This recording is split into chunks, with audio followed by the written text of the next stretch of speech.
नमस्कार साथियों, स्वागत है आप सभी का हमारे इस चैनल हिंदी साहित्य विद एबी में।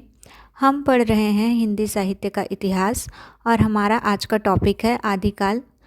जैसा कि हमने इसके पूर्व की क्लास में बात की थी कि हम अपनी नेक्स्ट क्लास में आदिकाल के महत्वपूर्ण बिंदुओं पर चर्चा करेंगे, तो इसी क्लास में चलिए शुरू करते हैं आज की हमारी क्लास। सबसे पहले हम बात कर लेते हैं आचार्य रामचंद्र शुक्ल ने आदिकाल के बारे में अपने हिंदी साहित्य के इतिहास में क्या लिखा है। चूँकि आपकी परीक्षा में आचार्य रामचंद्र शुक्ल के वक्तव्य या कथन दिए जाते हैं और पूछा जाता है कि यह कथन किसका है, या फिर आचार्य शुक्ल ने किसके बारे में यह कथन कहा है, या इनसे ही संबंधित अन्य तरह के क्वेश्चन भी पूछे जाते हैं। इसलिए हम सबसे पहले हिंदी साहित्य के इतिहास, जो कि आचार्य रामचंद्र शुक्ल के द्वारा लिखा गया है, उसके कुछ महत्वपूर्ण कथनों को देख लेते हैं। तो हिंदी साहित्य के इतिहास की जो बुक आती है, उसमें आचार्य शुक्ल ने अपने वक्तव्य में आदिकाल के नामकरण पर विचार किया है। तो आदिकाल में मुख्यतः दो प्रकार की रचनाएं हमें देखने को मिलती हैं। एक है अपभ्रंश की और दूसरी है देशभाषा। देशभाषा का तात्पर्य यहाँ बोलचाल की भाषा से है। तो इस आधार पर आचार्य शुक्ल ने आदिकाल को दो भागों में विभाजित किया है। एक है अपभ्रंश काव्य और एक है देशभाषा काव्य। क्योंकि भाषाएं दो ही रही, एक अपभ्रंश भाषा और दूसरी देशभाषा, तो इसमें इन्होंने 12 ग्रंथों को साहित्यिक माना है। अपभ्रंश काव्य वाले सेक्शन में इन्होंने रखा है विजयपाल रासो, हम्मीर रासो, कीर्तिलता और कीर्ति पताका। जबकि देशभाषा काव्य यानी कि जिन रचनाओं की भाषा को उन्होंने देशभाषा माना है, उनमें रखा है खुमान रासो, बीसल देव रासो, पृथ्वीराज रासो, जयचंद प्रकाश, जयमयंक जस चंद्रिका, परमाल रासो, जो कि आल्हा का मूल रूप माना जाता है, खुसरो की पहेलियाँ और विद्यापति की पदावली। मुझे उम्मीद है कि आपने हमारी कल की क्लास देखी होगी, तो आपको इन रचनाओं के रचनाकार जरूर पता होंगे। तो इस तरह इन 12 ग्रंथों को आधार मान करके आचार्य शुक्ल ने आदिकाल का नामकरण किया था वीरगाथा काल। तो आपसे दो क्वेश्चन बन सकते हैं कि आदिकाल का नामकरण आचार्य शुक्ल ने क्या किया है, तो वीरगाथा काल। और दूसरा बन सकता है कि उन्होंने कितने ग्रंथों को साहित्यिक माना है आदिकाल में, तो 12 ग्रंथों को। इन 12 ग्रंथों में यदि हम खुसरो की पहेलियाँ और विद्यापति की पदावली और बीसल देवरासो, ये 3 रचनाओं को छोड़ दें, तो बाकी जो रचनाएं हैं वे वीरगाथात्मक ही हैं। अब आप सोच रहे होंगे कि बीसल देवरासो जो है किस प्रकार की रचना है। तो यह एक वर्णनात्मक काव्य है। इसमें 2 ही घटनाओं का वर्णन हुआ है। पहली घटना है बीसल देव का विवाह और दूसरी घटना है उनका उड़ीसा जाना। अब हम बात कर लेते हैं कि शुक्ल जी ने आदिकाल को कितने प्रकरणों में अर्थात अध्यायों में विभक्त किया है। तो शुक्ल जी ने आदिकाल को 4 अध्यायों में बांटा है। प्रकरण 1 सामान्य परिचय, प्रकरण 2 अपभ्रंश काव्य, प्रकरण 3 देशभाषा काव्य और प्रकरण 4 फुटकल रचनाएं। आपको ये सभी प्रकरणों के नाम जो है याद होने चाहिए। तो सबसे पहले हम बात कर लेते हैं हमारे प्रकरण 1 सामान्य परिचय की। इसमें हम देखते हैं कि आचार्य शुक्ल ने अपने क्या विचार रखे हैं। तो आचार्य शुक्ल के अनुसार प्राकृत की अंतिम अवस्था कौन सी है आपकी? अपभ्रंश। तो इससे हिंदी साहित्य का आविर्भाव माना जा सकता है। तो इस तरह यदि आपको एग्ज़ाम में क्वेश्चन बनता है कि हिंदी साहित्य का आविर्भाव आचार्य शुक्ल ने किससे माना है, तो प्राकृत की अंतिम अवस्था अपभ्रंश से माना है ना। और इसके बाद लिखते हैं कि उस समय जैसे गाथा कहने से प्राकृत का बोध होता था, वैसे ही दोहा या दुहा कहने से अपभ्रंश या प्रचलित काव्य भाषा का पद्य समझा जाता था। तो इसमें आपका क्वेश्चन क्या बनता है कि गाथा जो है ये संबोधन किसके लिए है, तो प्राकृत भाषा के लिए है, और दोहा या दुहा ये संबोधन किसके लिए है, तो अपभ्रंश भाषा के लिए या प्रचलित काव्य भाषा के लिए है। तो इसको आप ध्यान में रखेंगे। इसके अलावा आचार्य शुक्ल ने अपभ्रंश के लिए प्राकृताभास हिंदी, प्राकृत की अंतिम अवस्था और पुरानी हिंदी जैसे शब्दों का भी प्रयोग किया है। यदि आदिकाल के संवत की बात की जाए तो संवत 1050 से संवत 1375 तक इसका कालखंड है। और यदि मैं घटना के हिसाब से बात करूं तो महाराज भोज के समय से लेकर के हम्मीर देव के समय तक का काल आदिकाल कहलाता है। तो इस तरह से आप देख सकते हैं कि प्रकरण 1 यानी सामान्य परिचय के खंड में आचार्य शुक्ल ने अपभ्रंश के बारे में ही बात की है। और अपभ्रंश के बारे में यह एक कथन है जो कि आपके परीक्षा में पूछा जा चुका है।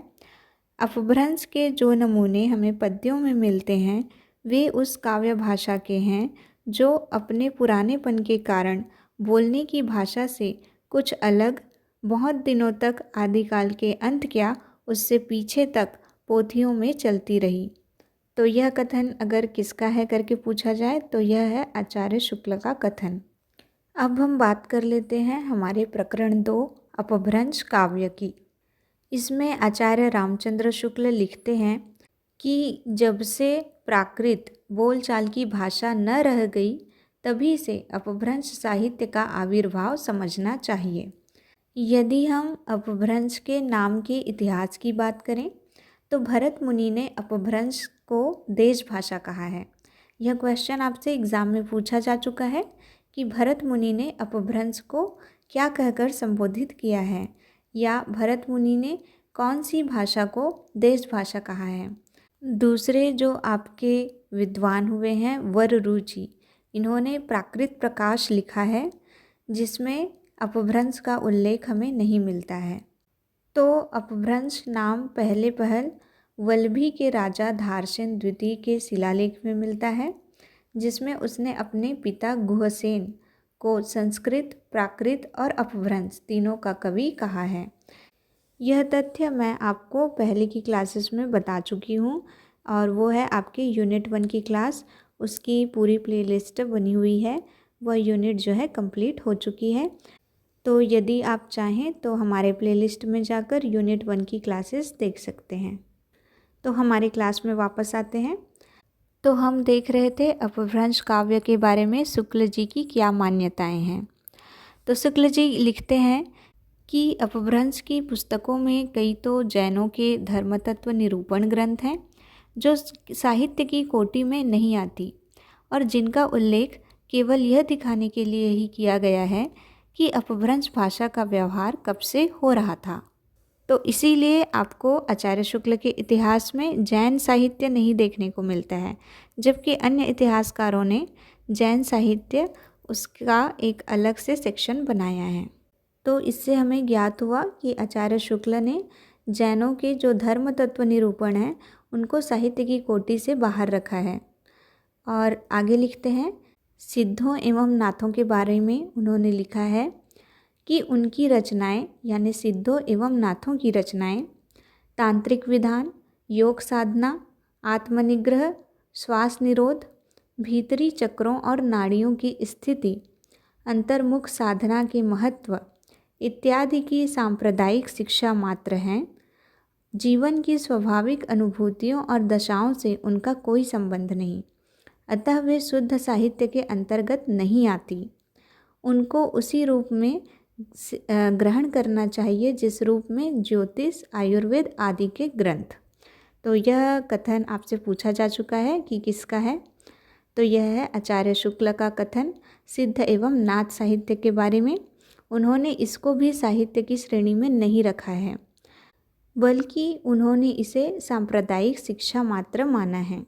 तो इस तरह से आचार्य शुक्ल ने जैन ग्रंथकारों में देवसेन और पुष्यदंत इनका ही उल्लेख किया है। देवसेन की रचनाएं हैं श्रावकाचार और दब्ब सहाव प्रयास, जिसे द्रव्य स्वभाव प्रकाश भी कहा जाता है। और पुष्पदंत की रचनाएं हैं आदि पुराण, उत्तर पुराण। शुक्ल जी आगे लिखते हैं कि चरित्र काव्य या आख्यान काव्य के लिए अधिकतर चौपाई दोहे की पद्धति ग्रहण की गई है।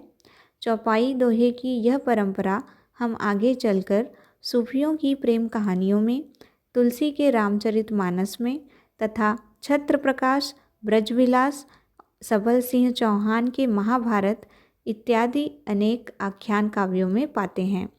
तो इस तरह से शुक्ल जी का मानना है कि चरित्र काव्य लिखने की जो परंपरा है वह आपको अपभ्रंश काव्यों से मिली है। अब हम आगे देखेंगे कि आचार्य शुक्ल ने सिद्धों के बारे में क्या लिखा है। तो सिद्ध जो है बौद्ध धर्म से निकली वज्रयान शाखा के तांत्रिक योगी हैं। सिद्धों की संख्या 84 मानी गई है। तो ये सिद्धों के अड्डे थे बिहार के नालंदा और विक्रमशिला नामक प्रसिद्ध विद्यापीठ। इन विद्यापीठों को बख्तियार खिलजी ने उजाड़ दिया था, तब से ये सिद्ध जो है तितर बितर हो गए थे। वज्रयान को बौद्ध धर्म का विकृत रूप माना जाता है। इसमें सिद्धि प्राप्ति के लिए मदिरा और स्त्री, जिसे योगिनी या महामुद्रा भी कहते हैं, इनका सेवन आवश्यक था। इसी से सिद्धों ने महासुखवाद का प्रवर्तन किया। तो आपके परीक्षा में पूछा जाता है कि महासुखवाद, यह जो अवधारणा है वह किससे संबंधित है? तो सिद्धों से संबंधित है। और यह महासुख दशा की प्राप्ति जो है प्रज्ञा और उपाय के योग से मानी गई है। इसमें निर्माण के 3 तत्व बताए गए हैं: शून्य, विज्ञान और महासुख। निर्वाण के सुख का स्वरूप ही सहवास सुख के समान बताया गया है। इसके अलावा प्रथम सिद्ध सरहपा सहज जीवन पर बहुत बल देते थे, इसलिए वज्रयान शाखा को सहजयान भी कहा जाता है। तो आपसे 2 क्वेश्चन बन सकते हैं कि प्रथम सिद्ध कौन है? सरहपा। और दूसरा, वज्रयान शाखा को किस नाम से भी जाना जाता है? तो सहजयान। तो आगे शुक्ल जी लिखते हैं कि कैसा ही शुद्ध और सात्विक धर्म हो, गुह्य और रहस्य के प्रवेश से वह किस प्रकार विकृत और पाखंडपूर्ण हो जाता है, वज्रयान इसका प्रमाण है। अर्थात शुक्ल जी कहना चाह रहे हैं कि बौद्ध धर्म, जो कि कितना प्रसिद्ध और शांति प्रिय था, अहिंसक धर्म था, वह विकृत होकर के वज्रयान शाखा में परिवर्तित हो गया और वही वज्रयान शाखा से सिद्धों का विकास हुआ, जिसमें सांप्रदायिक पाखंड आप भारी मात्रा में देख सकते हैं। सिद्धों ने संध्या भाषा शैली का प्रयोग किया है और यह अंतः साधनात्मक अनुभूतियों का संकेत करने वाली प्रतीकात्मक भाषा शैली है। तो आपके परीक्षा में पूछा जाता है कि सिद्धों ने किस भाषा शैली का प्रयोग किया है? तो संध्या भाषा शैली। और संध्या भाषा शैली कैसी है? तो प्रतीकात्मक है। किसकी ओर यह संकेत करती है? तो अंतः साधनात्मक अनुभूतियों का संकेत करती है। आज की आपकी क्लास थोड़ी सी लंबी हो सकती है, क्योंकि इस सब को कवर करने में, यानी आदिकाल को पूरी तरीके से कंप्लीट करने में हमको थोड़ा सा टाइम लगेगा। तो चलिए बिना देरी किए आगे देखते हैं कि नाथों के बारे में शुक्ल जी क्या विचार रखते हैं। शुक्ल जी लिखते हैं, गोरखनाथ ने पतंजलि के उच्च लक्ष्य ईश्वर प्राप्ति को लेकर के हठ योग का प्रवर्तन किया है। गोरखनाथ का नाथपंथ बौद्धों की वज्रयान शाखा से ही निकला है। नाथों ने वज्रयानी सिद्धों के विरुद्ध मद्यमांस यानी कि मदिरा मांस का सेवन व मैथुन के त्याग पर बल देते हुए ब्रह्मचर्य पर जोर दिया। अर्थात सिद्धों में जहाँ मद्य और स्त्री का सेवन किया जाता था, तो यहाँ पर मद्य और मांस यानी कि मांस मदिरा ये सब त्याग देना है और ब्रह्मचर्य पर इन्होंने जोर दिया है। साथ ही शारीरिक मानसिक शुचिता अपनाने का संदेश दिया है। अर्थात अपना जो शरीर है वो भी आपको स्वच्छ रखना है, साथ में अपना मन भी अर्थात दिमाग भी और हृदय भी साफ रखना है। इतनी असमानताओं के बावजूद सिद्ध और नाथों में कुछ समानताएं थी, जो कि इस प्रकार हैं। पहला है, दोनों नाद और बिंदु के योग से जगत की उत्पत्ति मानते थे। दूसरा, बाह्य पूजा विधान, तीर्थाटन ये सबको व्यर्थ बताते हुए अंतर्मुखी साधना पर इन्होंने बल दिया और कहा, जोई जोई पिंडे सोई ब्रह्मांडे, घट में ही बुद्ध है और हर कण में ईश्वर है। ये जो है अपने आप को रहस्यदर्शी यानी मूल ज्ञान के ज्ञाता समझते थे और ऐसा दर्शाने के लिए ये जो शास्त्र पंडित होते हैं या विद्वान होते हैं इनको फटकार लगाते थे। इसके अलावा इन्होंने जाति पाति का विरोध किया, सद्गुरु के महत्व को बताया। शुक्ल जी ने लिखा है कि 84 सिद्धों में बहुत से मछुए, चमार, धोबी, डोम, कहार, लकड़हारे, दर्जी और बहुत से शूद्र कहे जाने वाले लोग थे। अतः जाति पाति के खंडन तो वे आप ही थे। नाथ संप्रदाय भी जब फैला तब उसमें भी जनता की नीची और अशिक्षित श्रेणियों के बहुत से लोग आए जो शास्त्र संपन्न न थे। सिद्धों ने घर के भीतर चक्रनाड़ियाँ, शून्य देश आदि मानकर साधना करने की बात फैलाई और नाद, बिंदु, सुरति, निरति ऐसे शब्दों की उद्धरणी करना सिखाया। यही परंपरा अपने ढंग पर नाथपंथियों ने भी जारी रखी। तो ये जो आपके सिद्ध और नाथ थे, इन दोनों की भाषाएं जो है अलग थी। सिद्ध जो है इनका प्रभाव भारत के पूर्व वाले भाग में ज़्यादा पड़ा है, यानी बिहार से लेकर असम, उड़ीसा, बंगाल तक, जबकि नाथों का प्रभाव पश्चिमी भाग में ज़्यादा पड़ा है, यानी राजपूताना, पंजाब क्षेत्र, ये वाले इलाका। नाथों की संख्या 9 मानी जाती है और इन्हें कनफटे कहा जाता है क्योंकि ये कान में बड़े बड़े छेद करके भारी भारी कुंडल पहनते थे। तो जिस प्रकार सिद्धों की संख्या 84 प्रसिद्ध है, उसी प्रकार नाथों की संख्या 9। अब भी लोग नवनाथ और 84 सिद्ध कहते सुने जाते हैं। इसके अलावा महाराष्ट्र के संत ज्ञानदेव ने खुद को गोरखनाथ की शिष्य परंपरा में कहा है। गोरखनाथ इनके गुरु का नाम था मत्स्येंद्रनाथ और मत्स्येंद्रनाथ के गुरु का नाम था जलंधरनाथ। सिद्धों एवं नाथों के अलावा जो अन्य रचनाकार हुए, जैसे शारंगधर, इन्होंने हम्मीर रासो लिखा है। फिर हैं विद्यापति, जिन्होंने अपभ्रंश यानी कि अवहट्ट भाषा बोल सकते हैं, इसमें कीर्तिलता और कीर्ति पताका की रचना की है। कीर्ति पताका की तो सूचना मात्र है, लेकिन जो आपकी कीर्तिलता है उसमें दोहा, चौपाई, छप्पय, छंद, गाथा इनका उपयोग हुआ है। विद्यापति के अपभ्रंश की 2 विशेषताएं हैं। पहला ये कि यह पूर्वी अपभ्रंश है और दूसरा ये कि इनमें देश भाषा का तत्व कुछ अधिक है। यह प्राकृत की रूढ़ियों से उतनी बंधी हुई नहीं है। आगे चलते हैं हमारे प्रकरण 3 पर, जिसका शीर्षक है देश भाषा काव्य या वीरगाथा काल। तो इसके सभी 7 ग्रंथ हमने देख रखे हैं, जिसे रासो काव्य कहते हैं। ये हैं खुमान रासो, जिसे दलपत विजय ने लिखा है, बीसल देव रासो, नरपति नाल्ह, पृथ्वीराज रासो, चंदबरदाई, जयचंद प्रकाश, भट्ट केदार, जयमयंक जस चंद्रिका, मधुकर कवि, परमाल रासो, जगनिक और रणमल्ल छंद श्रीधर। इन सभी ग्रंथों में रासों से तात्पर्य प्रशस्ति काव्य से है। शुक्ल जी ने आदिकाल के प्रकरण 1 में ही स्पष्ट करते हुए लिखा था कि राजाश्रित कवि और चारण जिस प्रकार नीति श्रृंगार आदि के फुटकल दोहे राजसभाओं में सुनाया करते थे, उसी प्रकार अपने आश्रयदाता राजाओं के पराक्रमपूर्ण चरितों या गाथाओं का वर्णन भी किया करते थे। यही परंपरा रासों के नाम से पाई जाती है, जिसे लक्ष्य करके इस काल को हमने वीरगाथा काल कहा है। तो इस तरह आपके प्रशस्तिमूलक काव्य अर्थात वीरगाथा 2 रूप में पाई जाती है।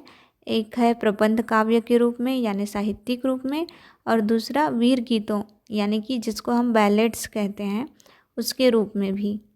तो चलिए अब हम बात कर लेते हैं कुछ रचनाओं के बारे में। पहला है बीसल देव रासो। तो बीसल देव रासो जो है एक वर्णनात्मक काव्य है और इसमें 2 घटना का वर्णन है, बीसल देव का विवाह और उनका उड़ीसा जाना। तो बीसल देव का विवाह जो है मालवा के भोज परमार की पुत्री राजमती से होता है। तो इसमें आपके 2 किरदार आए, एक है बीसल देव और उनकी पत्नी का नाम हो गया राजमती। राजमती किसकी पुत्री थी? तो भोज परमार की पुत्री थी। असल में आपको पात्रों का नाम दे करके रचना का नाम भी पूछा जा सकता है, इस कारण पात्रों का नाम आप याद रख लीजिए। और इसमें मालवा क्षेत्र का जिक्र है, मालवा के भोज परमार की पुत्री राजमती, तो ये आप याद रख सकते हैं। तो इसमें जब राजमती रूठ करके उड़ीसा चली जाती है तो बीसल देव भी उसके पीछे जाते हैं, वहाँ 1 वर्ष रहते हैं। राजमती का विरह वर्णन इसमें दर्शाया गया है और साथ ही राजमती जब चित्तौड़ वापस लौटती है तो उसका भी वर्णन किया गया है। अब यदि इस रचना के कालखंड की बात की जाए तो एक आलोचक हुए हैं राय बहादुर पंडित गौरी शंकर हीराचंद ओझा। तो इन्होंने इसे हम्मीर के समय की रचना कहा है। बीसल देव रासों में काव्य के अर्थ में रसायन शब्द बार बार आया है, अतः हमारी समझ में इसी रसायन शब्द के होते होते रासो हो गया है। ये लिख रहे हैं आचार्य शुक्ल। तो आपका क्वेश्चन भी बनता है कि रसायन शब्द से रासों की उत्पत्ति किसने मानी है? तो आचार्य शुक्ल ने। यदि हम बीसल देव रासों के भाषा की बात करें तो इसकी भाषा साहित्यिक नहीं है, राजस्थानी है। इस ग्रंथ से एक बात का आभास अवश्य मिलता है कि शिष्ट काव्य भाषा में ब्रज और खड़ी बोली के प्राचीन रूप का ही राजस्थान में भी व्यवहार होता था। साहित्य की सामान्य भाषा हिंदी ही थी, जो पिंगल भाषा कहलाती थी। देखिए यहाँ पे बताया गया है कि सामान्य भाषा हिंदी को पिंगल भाषा कहा जाता था। बीसल देव रासों में भी बीच बीच में बराबर इस साहित्यिक भाषा यानी कि वो पिंगल भाषा को मिलाने का प्रयत्न दिखाई पड़ता है। यदि आप डिंगल और पिंगल भाषा में अंतर जानना चाहते हैं तो ये पंक्ति मैं आपके लिए पढ़ देती हूँ कि प्रादेशिक बोलियों के साथ साथ ब्रज या मध्य देश की भाषा का आश्रय लेकर एक सामान्य साहित्यिक भाषा भी स्वीकृत हो चुकी थी, जो चारणों में पिंगल भाषा के नाम से पुकारी जाती थी।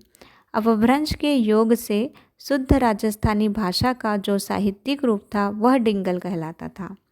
यानी कि अगर आप डिंगल जो है वो अपभ्रंश और राजस्थानी भाषा इन दोनों का मिक्स रूप है, और जबकि पिंगल जो भाषा है वो ब्रज क्षेत्र की जो भाषा होती थी वहाँ से आश्रय पा करके एक चारण कवि यानी कि जो दरबारी कवि होते थे, जो राजाओं के बारे में लिखते थे, उनकी भाषा बन गई, तो वो पिंगल भाषा के नाम से पुकारी जाती थी। तो आज की क्लास हम इतनी ही रखते हैं और इसके आगे की क्लास हम नेक्स्ट वाले क्लास में करेंगे, क्योंकि कंटेंट थोड़ा सा अधिक है और इसके लिए आपको एक और 20 मिनट की क्लास देखनी पड़ेगी। तो यदि आपको हमारी क्लासेस पसंद आ रही हैं तो मुझे कमेंट सेक्शन में अपने सुझाव ज़रूर दें और ज़्यादा से ज़्यादा लोगों के साथ इसे शेयर करें, यानी ज़रूरतमंद विद्यार्थियों तक इसे पहुंचाएं। तो मिलते हैं हमारे अगले क्लास में। धन्यवाद।